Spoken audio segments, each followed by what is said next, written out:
दस्तक में एक बार फिर आपका स्वागत है। मैं हूं आपके साथ मस्तराम डलैल। पेश करते हैं हिमाचल प्रदेश की प्रमुख खबरें।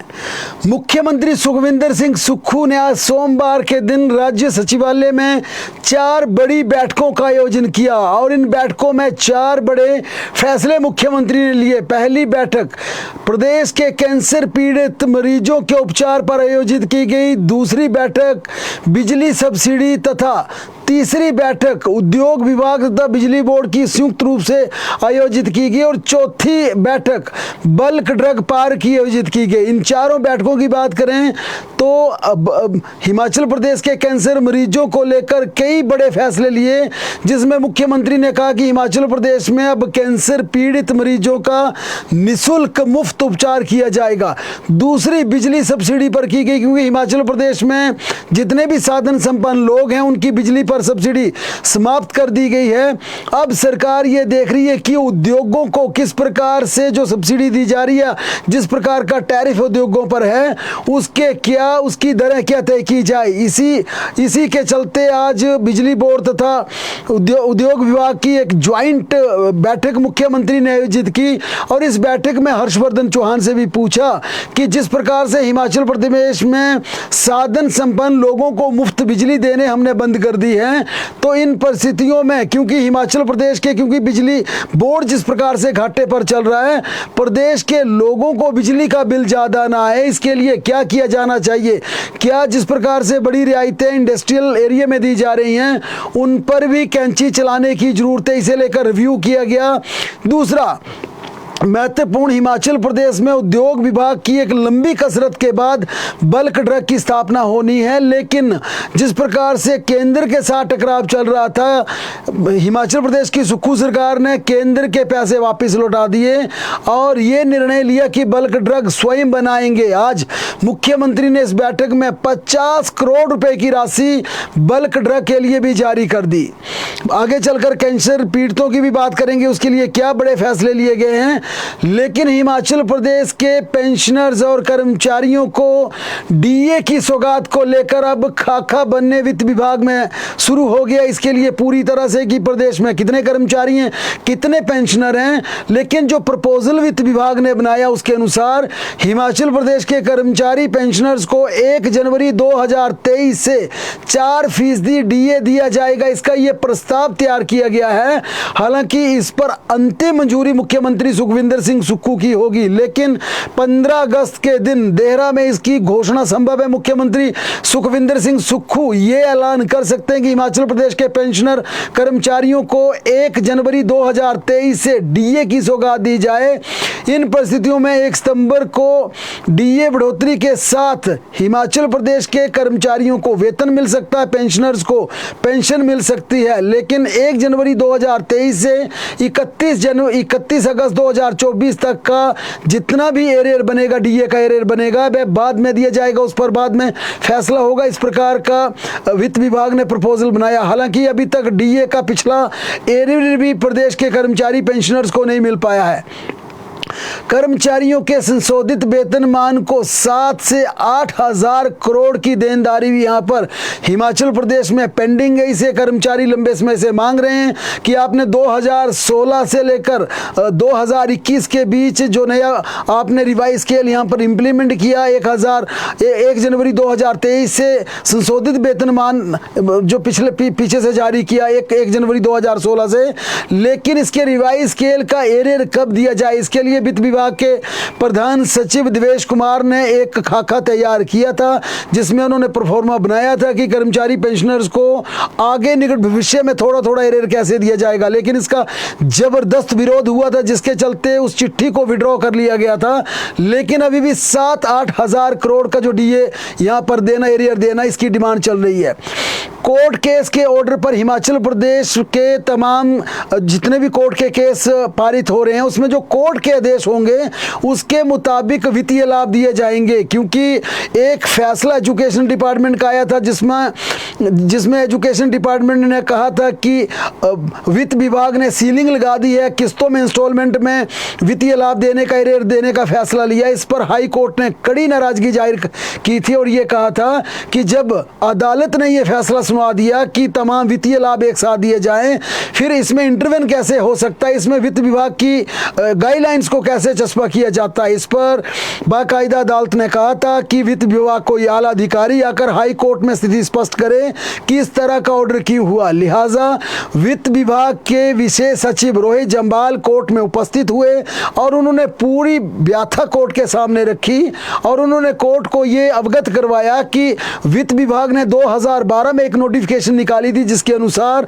ये निर्णय लिया गया था कि अगर किसी भी कर्मचारी का एरियर 50,000 रुपये से कम है उसे एक मुश्त दिया जा सकता है, 50,000 रुपये से 1 लाख के बीच है उसे इंस्टॉलमेंट में दिया जाएगा, 1 लाख से ज़्यादा तो 5 साल में 5 इंस्टॉलमेंट में दिया जाएगा। लेकिन उनका कहना था कि कोर्ट के जितने भी आदेश पारित हो रहे हैं उसे लेकर ये गाइडलाइंस जारी नहीं होगी। इसके चलते रोहित जम्वाल ने आज अदालत में कहा, उनकी पिछले सप्ताह ये उन्होंने कोर्ट को अवगत कराया कि कोर्ट के जो ऑर्डर पारित होंगे उसके अनुसार ही कर्मचारी पेंशनर्स को वित्तीय लाभ दिए जाएंगे।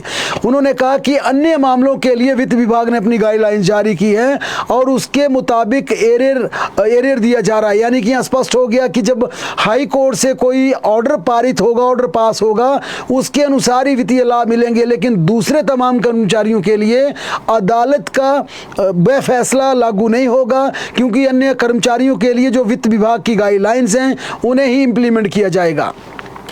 सुक्खू मंत्रिमंडल की वीरवार को महत्वपूर्ण बैठक है और इसमें कई एजेंडे कैबिनेट की बैठक में लाए जाएंगे जिसमें हिमाचल प्रदेश में प्रस्तावित कांस्टेबल की पुलिस की भर्ती का एजेंडा लाया जाएगा क्योंकि इस भर्ती को लोक सेवा आयोग से करने का राज्य सरकार ने मन बनाया है। लेकिन कैबिनेट में जिस प्रकार से ये फैसला हुआ था कि जितनी भी भर्तियां की जा रही हैं उन्हें राज्य चयनियों को शिफ्ट कर दिया जाएगा, लोक सेवा आयोग नहीं करेगा। इसके चलते इस तकनीकी खामी को दोबारा दुरुस्त करने के लिए ये एजेंडा कैबिनेट में लाया जाएगा ताकि मंत्रिमंडल की बैठक में ये फैसला हो सके कि हिमाचल प्रदेश में पुलिस भर्ती लोक सेवा आयोग के माध्यम से की जाए।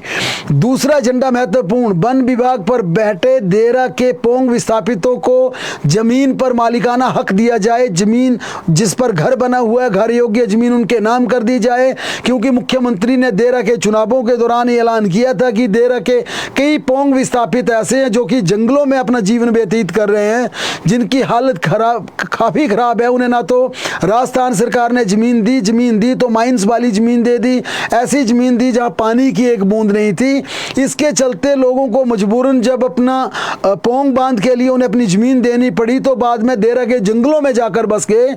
अब इसके चलते ये नया प्रपोजल रेवेन्यू डिपार्टमेंट की तरफ से कैबिनेट की बैठक में लाया जा रहा मुख्यमंत्री के आदेश पर कि जो लोग जहां पर बैठे हैं, जहां पर उनका मकान बना हुआ है, उतनी ज़मीन उन्हें दे दी जाए क्योंकि 145 के आसपास ऐसा अनुमान लगाया जा रहा है। जब मुख्यमंत्री ने इसकी घोषणा देरा में की थी कि 145 के आसपास ऐसे परिवार हो सकते हैं।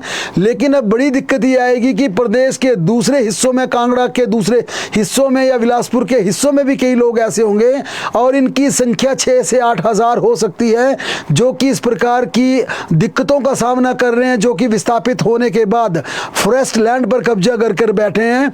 लेकिन इसके लिए शर्त जरूर ये रखी जा सकती है कि जो 3 पुश्तों से यानी कि 3 पीढ़ियों से जो जंगलों में बैठे हुए हैं और ये प्रमाणित हो जाए कि पिछली 3 पीढ़ियों से उनका मकान फॉरेस्ट लैंड में है, कहीं जंगल में है, उन तमाम मामलों में ज़मीन उनके नाम कर दी जाएगी। सिर्फ वही ज़मीन की जाएगी जितना उस पर घर बना होगा, यानी कि घर योग्य ज़मीन उनके नाम की जाएगी।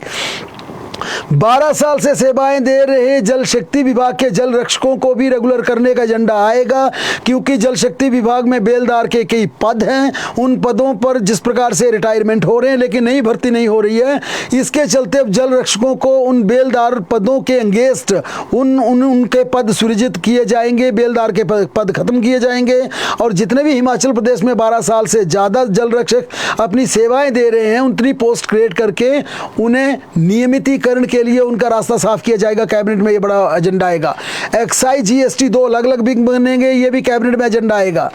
आज स्कूलों को लेकर महत्वपूर्ण बैठक हुई। इसके अलावा एजुकेशन डिपार्टमेंट के दूसरे कई महत्वपूर्ण एजेंडे थे। शिक्षा मंत्री रोहित ठाकुर की ये दोपहर से देर शाम तक बैठक चल रही है, जिसमें शिक्षा विभाग के सचिव राकेश कंवर, तीनों निदेशालयों के डायरेक्टर वहां पर मौजूद हैं।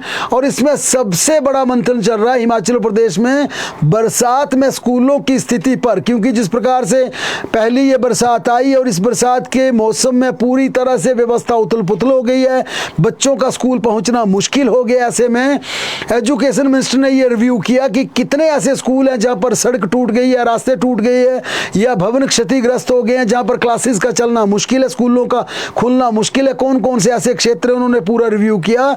साथ में स्कूल छुट्टियों के शेड्यूल को भी रिव्यू किया गया। स्कूलों के बंद करने पर भी गहन मंथन किया गया। 99 स्कूल बंद करने हैं। इस पर मंत्री ने पूछा कि इन स्कूलों को लेकर नोटिफिकेशन की प्रक्रिया कहां तक पहुंची है। स्कूलों को मर्ज करने के बाद जो वहां पर दिक्कतें पैदा होंगी, ट्रांसपोर्टेशन की सुविधा कैसे दी जाएगी, दूसरी सुविधाएं कैसे दी जाएंगी, टीचर्स को कहां शिफ्ट किया जाएगा, इसका पूरा एक खाका बनाया गया, जिसे आज बैठक में डिस्कस किया गया। इसके अलावा स्कूल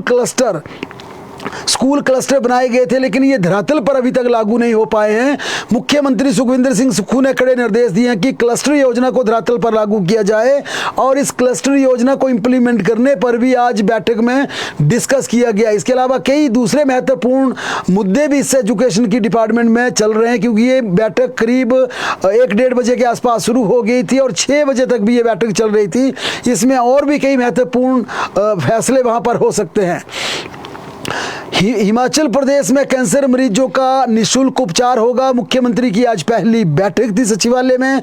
कैंसर मरीजों की दवा का खर्च भी राज्य सरकार उठाएगी। मरीजों के उपचार पर 42 दवाइयां निःशुल्क दी जाएंगी। कैंसर मरीजों में हिमाचल दूसरे स्थान पर पहुंच गए। सबसे बड़ी बात है, पॉपुलेशन छोटी है, लेकिन पूरे देश का आंकलन किया जाए तो कैंसर मरीज पूरे देश में दूसरे नंबर पर हिमाचल प्रदेश में है। इसके चलते ये राज्य सरकार ने फैसला लिया कि कैंसर मरीजों का निःशुल्क उपचार हिमाचल प्रदेश में किया जाएगा। दवाइयों में कैंसर उपचार के लिए प्रयुक्त होने वाला ट्रास्ट्यूज टीका भी शामिल किया जाएगा। ब्रेस्ट कैंसर के मरीजों को इलाज के लिए वर्ष में ऐसे 18 टीकों की आवश्यकता रहती है। इस टीके के लिए हर मरीज पर सरकार व्यय करेगी 7 लाख रुपए। सरकार ने कैंसर उपचार सुविधाओं को मजबूती के लिए 300 करोड़ स्वीकृत किए। 75 करोड़ से हमीरपुर में बनेगा centre of excellence cancer care centre.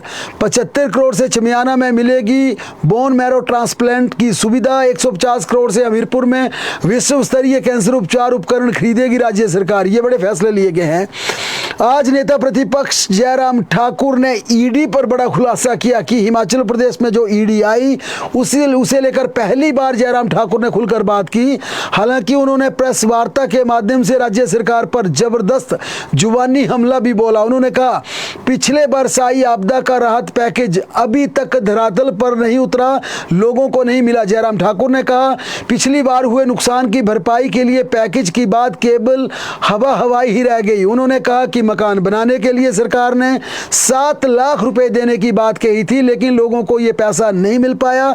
Jairam Thakur ने प्रदेश सरकार से मांग की है कि इस वर्ष की त्रासदी भी उसी तरह की है, इस वर्ष भी उसी तरह से मुआवजा देने की व्यवस्था राज्य सरकार करे। जयराम ठाकुर ने कहा कि व्यास नदी के नेचुरल कोर्स पर ले जाने की बात हुई थी, लेकिन इसके विपरीत वहां पर इलीगल माइनिंग से करोड़ों कमाए जा रहे हैं। उन्होंने कहा, सरकार की मॉनिटरिंग करने का मैकेनिज्म आंखें बंद करके हो चुका है। दिल्ली में उन्होंने ये भी कहा कि दिल्ली में मेरी मुलाकात प्रधानमंत्री नरेंद्र मोदी से हुई, उसे ईडी की रेड से जोड़कर देखा जाना बिल्कुल गलत है और ये बिल्कुल षड्यंत्र है, साजिश है, ये पॉलिटिकल एजेंडा है। उन्होंने कहा कि ईडी की रेड आयुष्मान कार्ड के नाम पर हुई धांधली के चलते हो रही है। ये सिर्फ हिमाचल में ही नहीं बल्कि दूसरे राज्यों में भी ईडी रेड करके ये पता कर रही है कि क्या आयुष्मान भारत में गड़बड़ियां कहां हुई हैं। उन्होंने कहा कि जिसने गलत किया है वे जेल की सलाखों के पीछे जाएगा। उन्होंने हिमकेयर कार्ड योजना को प्राइवेट अस्पतालों में बंद करने पर भी बड़े सवाल उठाते हुए कहा कि यह समाधान नहीं है। जयराम ठाकुर ने कहा कि हमारी सरकार ने लोगों की सहूलत को देखते हुए से प्राइवेट अस्पतालों अस्पतालों में शुरू किया था ताकि इसका इलाज समय पर और जल्द हो सके। उन्होंने कहा कि सरकारी अस्पतालों में लोगों को इधर उधर भटकना पड़ता है, लेकिन इसको बंद करने से लोगों को अब काफ़ी दिक्कतों का सामना करना पड़ेगा। आज हिमाचल प्रदेश के पीडब्ल्यूडी मिनिस्टर विक्रमादित्य सिंह ने टीसीपी साडा के संशोधित नियमों पर बड़ा सवाल उठाया। राज्य सचिवालय में लोक निर्माण विभाग के मंत्री ने प्रेस वार्ता के माध्यम से कहा कि संशोधित नियमों में नदी नालों से 100 मीटर की दूरी तक निर्माण पर प्रतिबंध लगाया गया था। पिछले साल उनकी सरकार ने ये नियम संशोधित किए थे, लेकिन हिमाचल प्रदेश में ये नियम सख्ती से अभी तक लागू नहीं हो पाए। उन्होंने कहा कि यह मामला मैंने मुख्यमंत्री सुखविंदर सिंह सुक्खू के साथ भी उठाया है। लोक निर्माण विभाग को अभी तक 300 करोड़ का नुकसान हो चुका है। सरकार ने 20 करोड़ रुपए लोक निर्माण विभाग को तत्कालीन रूप से जारी कर दिए हैं, तुरंत प्रभाव से जारी कर दिए हैं। जहां पुल टूटे हैं वहां विभाग नया बैली ब्रिज लगाएगा। प्रदेश की 82 सड़कें अभी भी यातायात के लिए पूरी तरह से बंद हैं। मंडी की सांसद कंगना रनौत हिमाचल प्रदेश पहुंच गई हैं। कल वे आपदा प्रभावित क्षेत्रों का दौरा करेंगी। समेज बागी पुल में बाढ़ प्रभावित लोगों से मिलेंगी, उनकी समस्या जानेगी, उनसे मुलाकात करेगी, व राहत व बचाव कार्यों का जायजा भी लेगी। 31 जुलाई को हिमाचल प्रदेश में भयंकर बाढ़ आई थी, जिससे रामपुर, निरमंड और मंडी के कुछ क्षेत्रों में भारी नुकसान हुआ था। पवनेश कुमार हिमाचल वन विभाग के नए मुखिया होंगे। सरकार ने उन्हें अतिरिक्त कार्यभार पीसीसीएफ का सौंप दिया है। PCCF chief project director Solan का भी वह कार्यभार देखते रहेंगे। 1989 बैच के आईएफएस अधिकारी पवनेश कुमार मूलतः कांगड़ा जिला के रहने वाले हैं। 31 दिसंबर 2024 को वे रिटायर होंगे, यानी उनका सेवा काल 31 दिसंबर 2024 तक है। वहीं वरिष्ठ अधिकारी समीर रस्तोगी को सुपरसीड कर उन्हें ये एडिशनल चार्ज का तोहफा दिया गया है। हिमाचल में चलेगी ग्रीन हाइड्रोजन से चलने वाली बसें। चंबा में बनने जा रहा है पहला green hydrogen mobility station.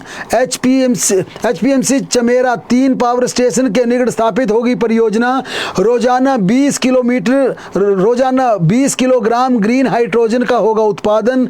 HPMC Chamba के बस खरीद को जारी किए टेंडर। वहीं सीएम ने शिमला से वर्चुअली किया मिंजर मेले का समापन। 31 अगस्त से शुरू होगी यूजीसी नेट परीक्षा। विश्वविद्यालय अनुदान आयोग ने जारी किया टेंटेटिव शेड्यूल। छात्रों को परीक्षा केंद्र में एडमिट कार्ड लाना अनिवार्य होगा। 21 से 4 दिसंबर तक नेट परीक्षा आयोजित की जाएगी। 2 माह लेट होगी नेट परीक्षा। अभ्यर्थियों ने दूसरी बार परीक्षा की तैयारियां शुरू कर दी हैं। हिमाचल के हर साल हजारों छात्र नेट परीक्षा देते हैं। पेपर लीक आरोपों के चलते स्थगित किया गया था इस एग्जाम को। इससे पहले जून में नेट परीक्षा का शेड्यूल था। गौर हो कि प्रोफेसर बनने के लिए नेट पास करना बेहद जरूरी है। स्कूलों के 7,563 छात्रों का हुआ स्वास्थ्य निरीक्षण। स्कूली छात्रों के ब्लड प्रोटीन बनने बीमारियों के लिए गए जांच के नमूने। 7 अगस्त को शिक्षा विभाग सचिव ने बुलाई थी बैठक। किशोरों के जोखिम व कारकों के समाधान पर होगा फैसला। अब स्कूलों में न्यूट्रिशन व अन्य सुविधाएं होंगी उपलब्ध। इसके लिए पूरी तैयारियां की गई हैं। शारीरिक रूप से भी छात्र तंदुरुस्त होंगे। स्कूलों के किचन गार्डन में लाए जाएंगे फलदार पौधे। छात्रों के ब्रेक टाइम में फल फ्रूट दिए जाने की सुविधा यहां पर की जा रही है। जेबीटी बैच वाइज नियुक्ति फाइल को मुख्यमंत्री की मंजूरी मिल गई है। अब आगामी प्रक्रिया के लिए शिक्षा मंत्री को यह फाइल भेज दी गई है। जेबीटी के 1161 पदों पर शिक्षकों को दूसरी बार स्टेशन अलॉट होंगे। शिक्षा मंत्री रोहित ठाकुर ने कहा कि जल्द जेबीटी की नियुक्ति दे दी जाएगी। 700 स्कूल यहां पर बात की जाए तो 700 स्कूल यहां पर बंद किए गए हैं या तो फिर मर्ज किए गए हैं, जिसमें 99 को बंद किया गया है। बाकी स्कूलों को बंद करके दूसरे स्कूलों में उनका स्टाफ और स्टूडेंट्स मर्ज किए गए हैं। शिक्षा मंत्री ने कहा कि मुख्यमंत्री ने जेबीटी की फाइल को अप्रूव कर दिया है और इस अप्रूवल के बाद ये फाइल हमें लौट आई है। इस पर हमने प्रोसेस शुरू कर दिया। इसी के चलते आज बैठक वहां पर हो रही है। शिक्षा मंत्री का कहना था कि हम मर्ज स्कूलों की संख्या को देख रहे हैं, वहां पर टीचर की स्टाफ की हम वहां पर व्यवस्था को देख रहे हैं और इस पूरे आंकलन के आधार पर ही हम जेबीटी के अब नियुक्ति पत्र देने का प्रोसेस आगे बढ़ाएंगे। शिमला में 112 घंटे से चल रहा सर्च ऑपरेशन, अभी तक नहीं लग पाया 36 लापता लोगों का कोई सिराग। 6 अलग अलग टीमें कर रही मलबे के नीचे जिंदगियों की तलाश। समेत से लेकर सुन्नी तक तैनात एनडीआरएफ पुलिस के जवान। ड्रोन कैमरे समेत स्निफर डॉग भी ढूंढ रहे तमाम लापता जिंदगियों को। 5 किलोमीटर के दायरे में 200 फीट से ज़्यादा मलबा फैल चुका है। 6 बड़ी LNT मशीनों के सहारे ये मलबा हटाया जा रहा है। सुन्नी डैम के डोगरी में आज 2 शव बरामद किए गए। एक लड़की व एक पुरुष का शव यहाँ पर मिला है। लड़की की उम्र 14 से 16 साल के आसपास अनुमान लगाया जा रहा है। पुरुष का शव क्षत विकसित होने के चलते उसे आइडेंटिफाई करना बेहद मुश्किल है। हालांकि अभी तक शवों की शिनाख्त दोनों की नहीं हो पाई है, किसके शव हैं। शवों को पोस्टमार्टम के लिए सुन्नी CSC में भेज दिया गया। सुन्नी क्षेत्र में अब तक 5 शव बरामद हो चुके हैं। बीते रोज सुन्नी डैम के डोलालड में 3 शव मिले थे।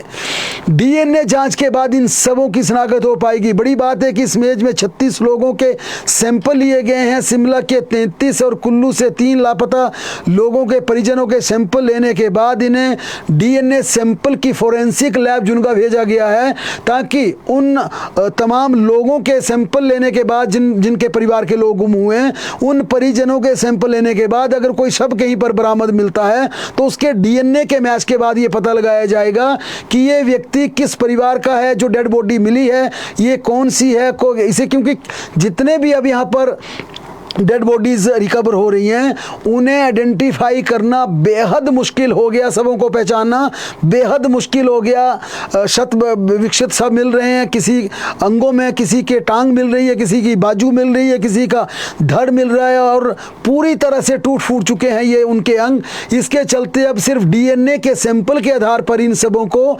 शिनाख्त इनकी की जा सकती है कि ये किसके हैं।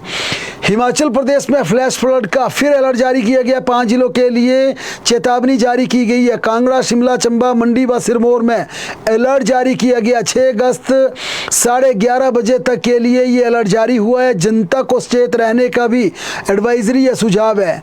हिमाचल प्रदेश में 7 अगस्त को भारी से भारी बारिश का अनुमान है। ऊना, कांगड़ा व सिरमौर जिला के लिए ऑरेंज अलर्ट जारी किया गया। से जिलों के कई स्थानों में भी भारी बारिश हो सकती है। 7 से 11 अगस्त तक अनेक स्थानों पर बारिश का पूर्वानुमान है। हिमाचल प्रदेश हाई कोर्ट ने हमीरपुर से भाजपा विधायक आशीष शर्मा को अग्रिम जमानत प्रदान कर दी है। न्यायाधीश संदीप शर्मा ने आशीष शर्मा द्वारा दायर अग्रिम जमानत याचिका को स्वीकार करते हुए उन्हें सशर्त अग्रिम जमानत प्रदान कर दी है। शर्तों के अनुसार विधायक आशीष शर्मा को कोर्ट की अनुमति के बगैर विदेश जाने की अनुमति नहीं होगी। इन्हें नियमित रूप से ट्रायल कोर्ट के समक्ष उपस्थित रहना होगा और यदि किसी कारणवश उपस्थिति में मुश्किल हो तो ट्रायल कोर्ट में उन्हें उपस्थिति से संबंधित छूट लेने के लिए आवेदन दायर करना होगा। ये कड़ी शर्त लगाई गई है। बांग्लादेश की बात की जाए तो बांग्लादेश में 2 महीने से चल रहे आरक्षण विरोधी छात्र आंदोलन के बाद प्रधानमंत्री शेख हसीना ने आज अपने पद से इस्तीफा दे दिया। हिंसक माहौल के चलते शेख हसीना देश छोड़कर भारत पहुंच गई और सेना के विमान से उन्हें वहां से आना पड़ा। खबरों के मुताबिक उनकी बहन रेहाना भी उनके साथ है। पहले बंगाल के रास्ते से दिल्ली आना चाहती थी, लेकिन फिर प्लेन से यहाँ आई। कुछ रिपोर्ट्स में कहा जा रहा है कि शेख हसीना शाम के समय भारत से लंदन के लिए उड़ान भर सकती है, उसके बाद वे फिनलैंड या दूसरे देश में जा सकती है। हालांकि अभी भी कुछ कन्फर्म नहीं हो पा रहा। बांग्लादेश के सेना प्रमुख ने कहा कि हम अंतरिम सरकार बनाएंगे, देश को अब हम संभालेंगे। आंदोलन में जिन लोगों की हत्या की गई है उन्हें इंसाफ दिलाया जाएगा। प्रदर्शनकारी प्रधानमंत्री आवास में दाखिल हो गए, तोड़फोड़ और आगजनी की घटनाओं को अंजाम दिया। राजधानी ढाका में 4 लाख लोग सड़कों पर उतर चुके हैं, जहां जगह जगह तोड़फोड़ की जा रही है। पुलिस प्रदर्शनकारियों के बीच झड़प में आज भी 6 लोगों की मौत हुई है। प्रदर्शनकारियों ने 2 हाईवे पर कब्जा कर लिया। अब तक 300 लोगों की बांग्लादेश में जान जा चुकी हैं, जिसमें ज्यादातर स्टूडेंट्स हैं, प्रदर्शनकारी छात्र हैं। भारत ने इसके लिए बाकायदा एडवाइजरी जारी करते हुए कहा है कि फिलहाल भारत सरकार ने यह कहा है कि यात्रा परामर्श जारी करते हुए कहा है कि भारत का कोई भी नागरिक फिलहाल बांग्लादेश की यात्रा पर ना जाएं, और अगर यात्रा का कोई कार्यक्रम है तो इस यात्रा को रोक दिया जाए। इस यात्रा से बचने की सलाह दी गई है। बहरहाल प्रदेश की तमाम बड़ी खबरों के लिए लगातार बने रहे हमारे साथ, देखते और पढ़ते रहें हिमाचल दस्तक।